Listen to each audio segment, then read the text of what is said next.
I was fucking about the wrong button then. Apologies. Good morning, all. I want to share with you this morning how I got almost seduced by money yesterday. And I'm sharing this because I think it happens to a lot of people. So for those that don't know me, I'm Paul Tinker from the Construction Training Academy, and I train property investors to make more profit from their refurbishment projects. And starting with this, which is what I wanted to share this morning, is this whole money seduction thing. And it happened yesterday, and I have to be honest, it happens to me regular, and I'm sure it happens to everybody else as well.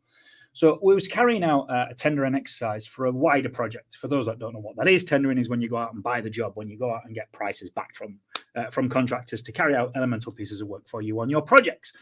And the rip out is the thing I wanted to talk about and share with you. It always seems to be the one thing that people struggle with to find the guys to do it, or at least the proper guys to do it. And this is where that money seduction piece comes in. So we normally use one contractor. He works nationally, and I'm not going to share his details, by the way. And he works nationally, works on all of our projects for us. And it's kind of a given that we're going to use him. But in order to make sure we're getting the right price, every now and again we carry out what we call a check price exercise. So we'll go out to someone else, or we'll go out and use a different approach in the market to see where that price kind of sits. And this is where the money seduction piece comes in. So this particular project that we've got the prices back for yesterday came back at 3,700 quid for the works, for the spec that we'd produced. So we produced a specification, what needs ripping out, where, when, to what standard, what time, when they're going to start, when they're going to finish, blah, blah, blah. And that 3,700 quid came back as a rate, as a fixed price for all of that stuff. Then we have some procedures that sit behind that in order to had any extras or to deal with anything that's unforeseen potentially. Now, what we did was we went out and got this check price, and a guy came in from the grey tracksuit bottoms gang, and he came in and said, "I'll do you that, mate, 150 quid a day." And that immediate seduction that comes with that. It's so easy to be distracted by another number because it's so much lower on the face of it. Now, if I get distracted and I reconsider using the professional and start to even entertain this 150 a day guy in the grey tracky bottoms, I get it. I totally get it, because I still have this thought process now. Like, he said 3.7 and this guy's going to do it for 150. Like, that 150, it's clearly not going to happen. You know, you're not going to get it for 150. But the thing that sparks in you is the massive difference in range. One's a fixed price, one's a day rate. Now, I know from painful, bitter experience that this is not the way to do it. Because for that 150 a day, there's been no mention of what they can do. There's been no mention of what they're prepared to do.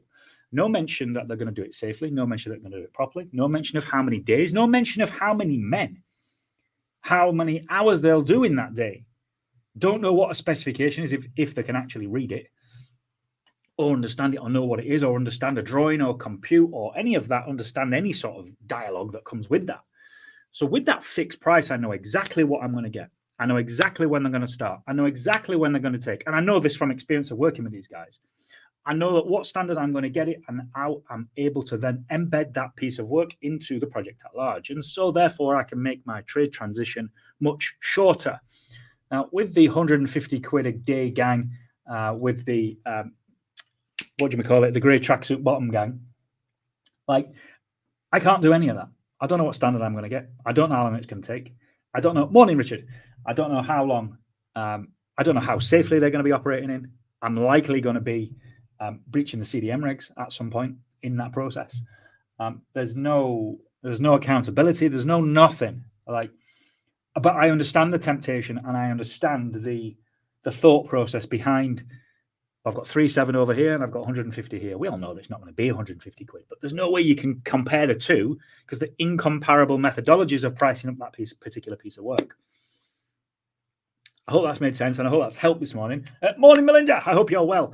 I texted you this morning, actually, while I've got you.